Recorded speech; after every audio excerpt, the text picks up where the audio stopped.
Bonjour et bienvenue chez Frico Féminin. Frico Féminin, c'est la chaîne où les rêves professionnels et financiers des femmes prennent vie. Et aujourd'hui, on va vous expliquer à deux voix comment réussir dans votre création d'entreprise avec Marie. Bonjour. Bonjour Ophélie, bonjour à tous. Je suis ravie d'être avec vous aujourd'hui pour pouvoir échanger sur ces sujets avec des forts enjeux pour tous les entrepreneurs. Mais avant de passer à cette interview, je vous invite à vous abonner à Frico Féminin, à me mettre un pouce pour soutenir cette création de contenu et à télécharger votre bonus dans la description, les 6 secrets pour devenir libre financièrement. Alors justement, une des problématiques, c'est que souvent, quand on crée son entreprise, on couche les choses sur un papier pour entrer dans des cases administratives, pour élaborer son business plan. Et finalement, une création d'activité, c'est quelque chose qu'on doit faire vivre dans le temps. Et c'est avant tout le fait de se confronter à une forme de réalité. Est-ce que c'est quelque chose que toi aussi tu observes, Marie, toi qui accompagnes au quotidien des créateurs et des créatrices d'entreprises? Oui, tout à fait. On sent chez les créateurs d'entreprises, on sent qu'en fait, il y a une évolution dans la réflexion au fur et à mesure qu'ils entrent dans l'entrepreneuriat et qu'ils évoluent en fait sur le terrain.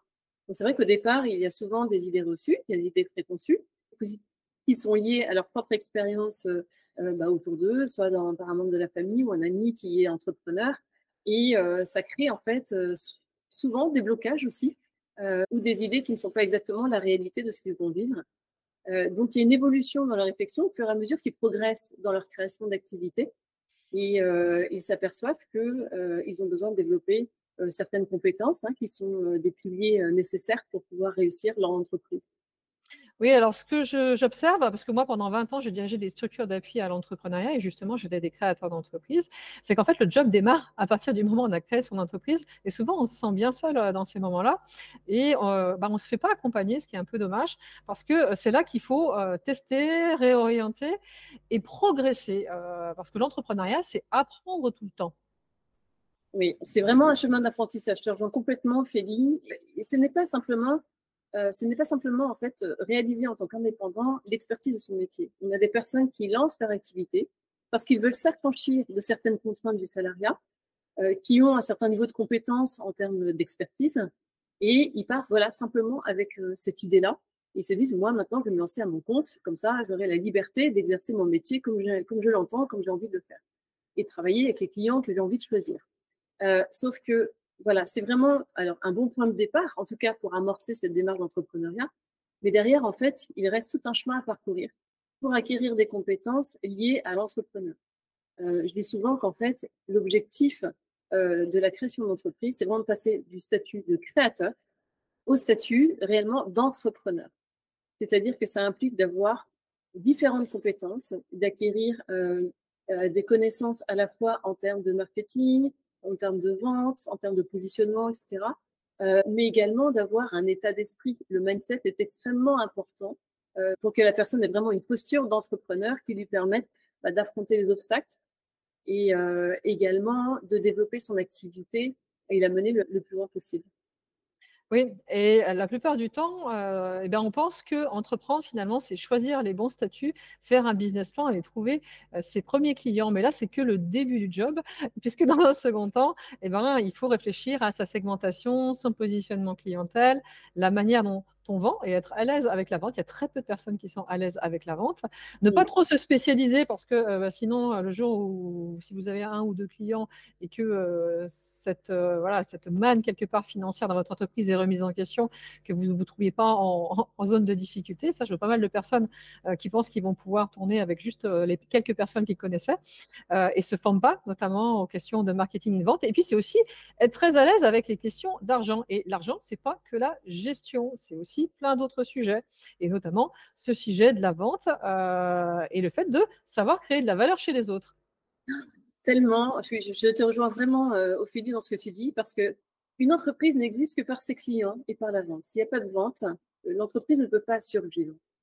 Et en fait, il y a des entrepreneurs qui se lancent, qui vont un peu tous azimuts créer une carte de visite, créer une plaquette, lancer un site, et qui vont avoir l'impression en fait de créer leur entreprise. Mais à ce moment-là, l'entreprise n'existe pas encore. L'entreprise existe réellement à partir du moment où elle a des clients. Le reste, c'est du décorum.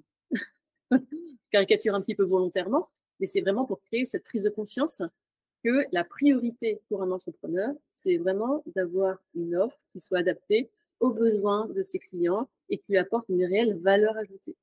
Et souvent, une offre, c'est, la réponse à une problématique, à un besoin, à une douleur. À une douleur, c'est tout à fait ça, et parce que c'est sa condition en fait pour pouvoir être pérenne et pour pouvoir développer l'activité de l'entrepreneur. Tu parlais tout à l'heure des statuts et de l'étude de marché. Le réflexe des personnes qui veulent lancer leur activité, solopreneurs, indépendants, ils focalisent en fait sur le fait d'aller chercher un statut et de faire une étude de marché.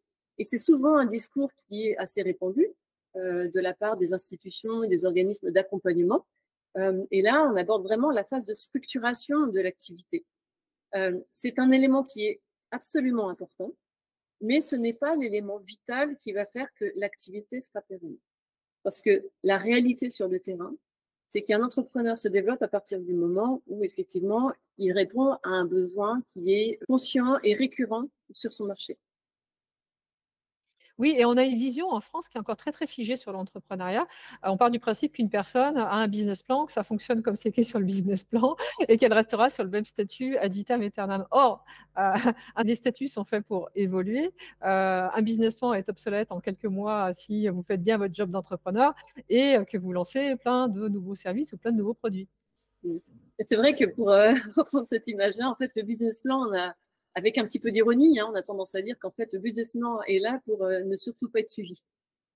c'est un petit peu un clin d'œil, hein, un contre-pied par rapport à ce sujet-là. Alors, le business plan est important, je le redis malgré tout, mais il ne doit pas être la pièce maîtresse de son développement.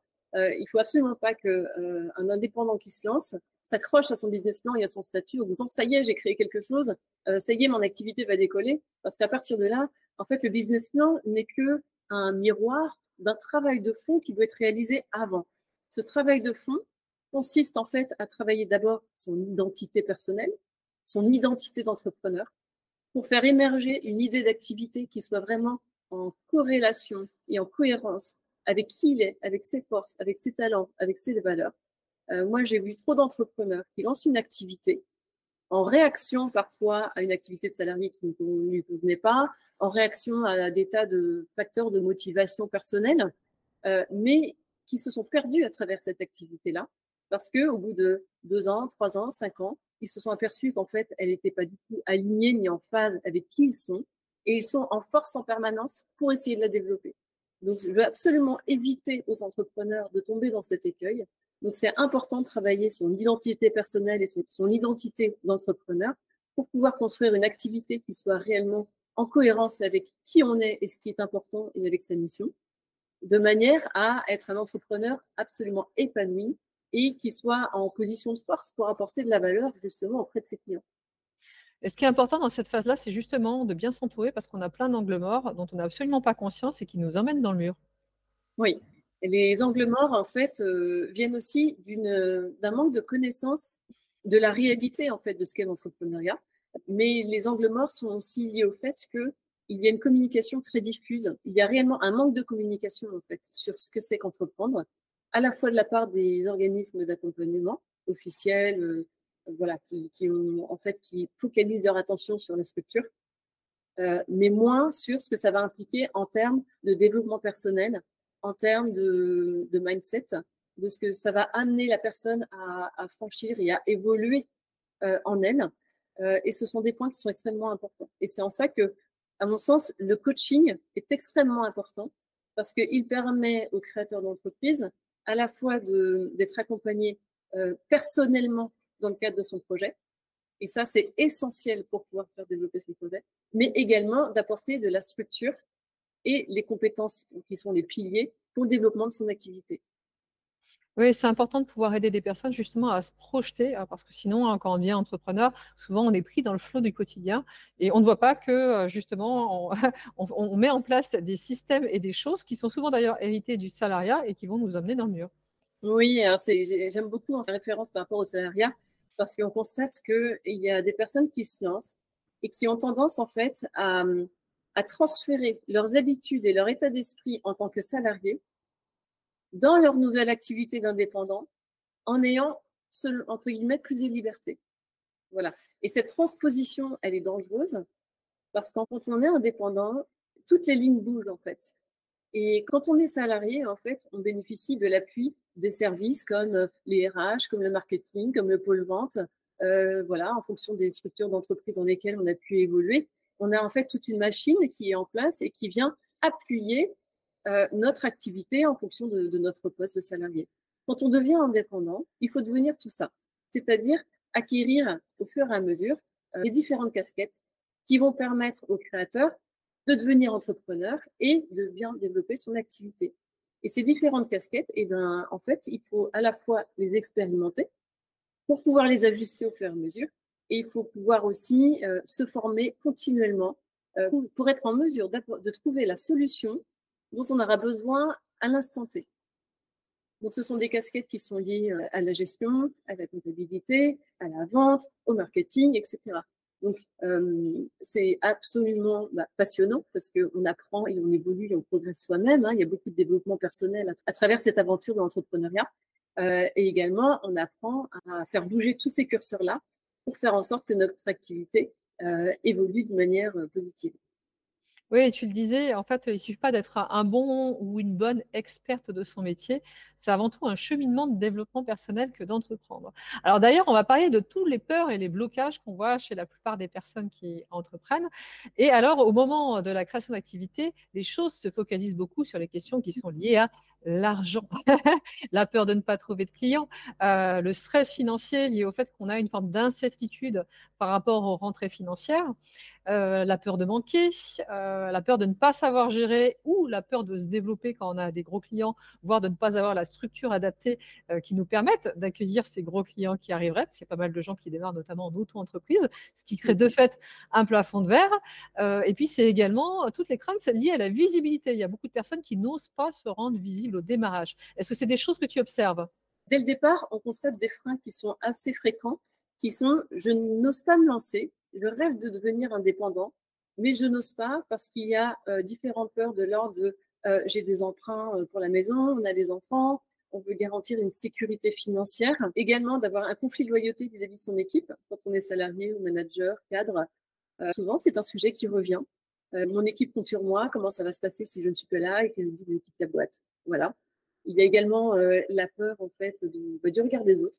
Alors ça implique quoi le regard des autres? C'est quels vont être les commentaires de la famille, des amis, des proches. On connaît tous quelqu'un qui a essayé de se lancer et ça n'a pas fonctionné, par exemple, ou quelqu'un qui a eu une vie difficile par rapport à ça. Donc en fait, on va dire qu'on a toutes les influences extérieures qui vont venir ralentir, voire pour certains paralyser le désir d'entreprendre. Donc déjà, avant même d'entreprendre, on a déjà des freins auxquels on doit faire face et avec lesquels il est très important de faire le point pour s'assurer qu'on ne passe pas à côté d'un projet de vie juste extraordinaire pour soi, pour son entourage, parce qu'on focalise facilement sur les points de difficulté, alors qu'en fait, il y a des points absolument extraordinaires, il y a une valeur ajoutée personnelle pour soi et également pour les autres, qu'il est nécessaire de prendre en compte et qui permet justement de faire la bascule vers cette aventure-là. Et une fois que les personnes se lancent, eh bien, il y a aussi des freins qui arrivent assez rapidement. Je trouve que la première année de lancement, elle est cruciale et déterminante, dans le sens que l'entrepreneur commence à mettre en place des actions, il fait son offre, il commence à communiquer, à parler un petit peu autour de lui. Et puis, il va se dire que, bon, peut-être 2, 3, 6 mois, mais finalement, ça ne prend pas aussi bien que ce qu'il avait espéré. On a souvent un petit peu le syndrome de la vente rapide en imaginant que les clients vont arriver tout seuls. Et ça, c'est un constat qui est assez fréquent.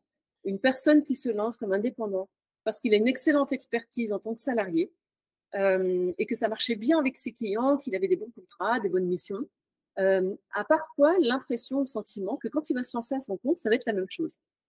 Or, la réalité est totalement différente parce que les clients ne l'attendent pas. Et puis, c'est là qu'il prend conscience que les clients les avaient facilement quand il était salarié, mais parce qu'il y avait aussi la notoriété et tout ce travail de fond réalisé par son entreprise. Aujourd'hui, c'est à lui de mettre en place ces actions-là pour se développer, se rendre visible. Donc, c'est déjà parfait d'avoir une expertise qui soit reconnue auprès des clients parce que ça donne une certaine confiance, une certaine posture et la personne sait quelle valeur il peut apporter auprès de ses clients. Mais ce qui est important, c'est justement d'arriver à développer des compétences liées à la vente, au marketing, à la visibilité. Et c'est là qu'effectivement, souvent, il y a des premiers freins. Et ces freins, soit on arrive un petit peu à un tournant, en fait, à un moment un peu décisif, au bout de, on va dire, 6 mois, entre 6 mois et 1 an de création.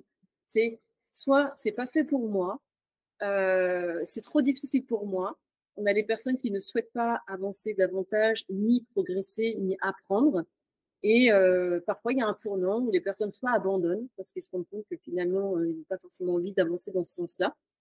Tout le monde rêve d'avoir des clients qui arrivent tout seuls et qui n'aient juste qu'à délivrer en fait leurs prestations. La réalité est tout autre. Il faut être en mesure d'apprendre à développer son activité au sens large. Voilà. Également, on a un autre type de profil qui sont des personnes qui prennent conscience en fait qu'il leur manque des compétences sur ces sujets-là et qui vont tout faire pour justement les acquérir. Donc, ils vont se former, ils vont apprendre, ils vont essayer de faire bouger un petit peu tous les curseurs dont ils ont besoin pour développer leur activité. Et donc, il va falloir à ce moment-là qu'ils travaillent leur visibilité, comme tu l'évoquais, Ophélie, leur visibilité à la fois en ligne ou hors ligne. Hein. Ça peut être aussi participer à des réseaux d'entrepreneurs, à des réseaux liés à leur activité professionnelle, à des salons, etc. Donc, ils vont travailler au petit à petit, en fait, cette compétence d'aller au-delà du marché, au-delà des clients. Et également les freins liés à la vente et à l'argent, qui est un frein qui est récurrent, qui est vraiment très présent. Et c'est un frein qui est aussi même présent, même pour des entrepreneurs qui fonctionnent bien, qui font des bonnes ventes. Eh bien, il y a souvent quand même des freins qui pénalisent le passage au niveau supérieur.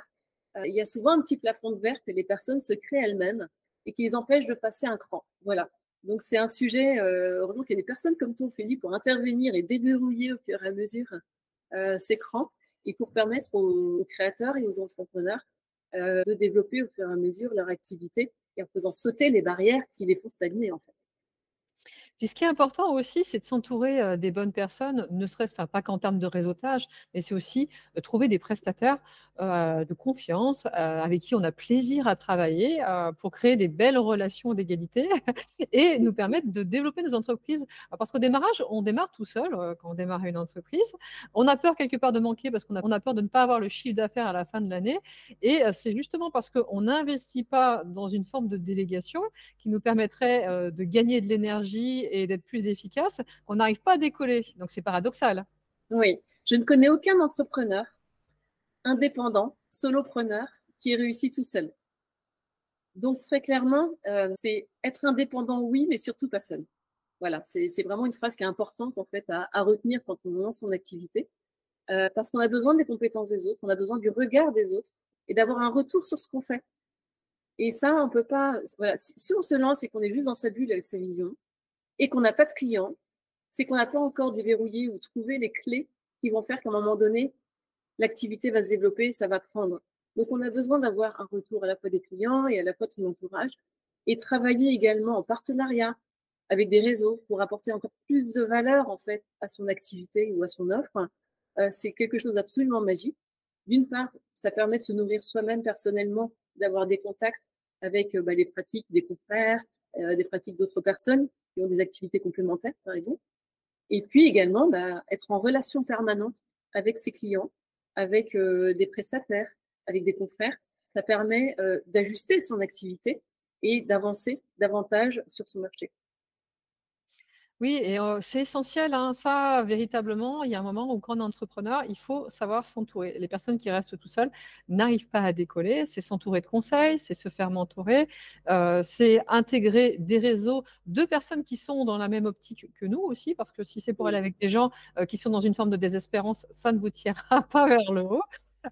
Et puis, c'est se faire conseiller régulièrement pour faire tomber ces angles morts et ces choses qui pourraient nous amener dans une forme de lassitude et nous amener à ne pas voir notre chiffre décoller, puisqu'il y a un moment, il y a des caps un peu fatidiques à passer, notamment au moment où commencent à tomber les charges, puisqu'il y a une forme de réalité économique aussi dans nos entreprises. Oui, absolument, ouais. C'est extrêmement important d'avoir ça en tête dès le départ, en fait, de s'entourer, de se faire accompagner des personnes à la fois expertes et à la fois des personnes qui ont un positionnement complètement différent. C'est extrêmement enrichissant. Personnellement, je trouve ça vraiment passionnant aussi de pouvoir échanger. C'est ce qui apporte de la vie, du dynamisme aussi dans son activité. Parce qu'à force de rester seul, au bout d'un moment, on peut facilement voilà, partir en burn-out, hein, clairement. On a des entrepreneurs qui ne s'en sortent pas.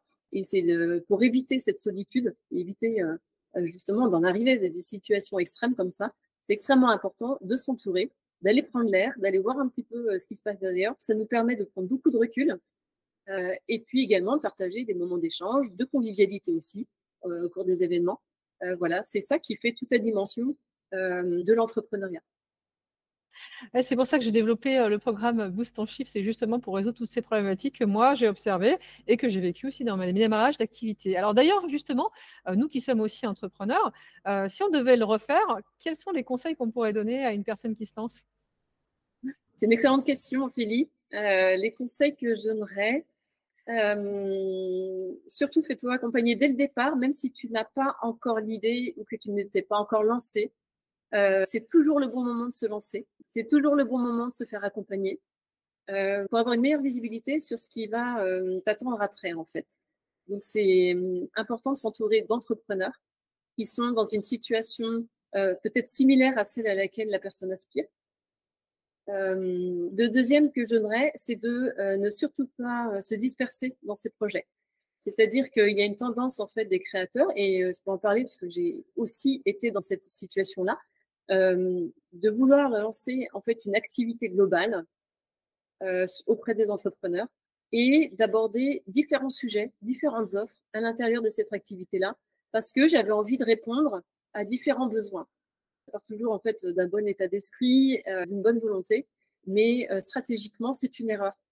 En fait, à recommencer, ce que j'aurais fait, c'est de me focaliser sur une offre, un besoin, et de travailler ce sujet-là en fait pendant plusieurs mois, plusieurs années, et ensuite de pouvoir élargir éventuellement avec d'autres offres complémentaires.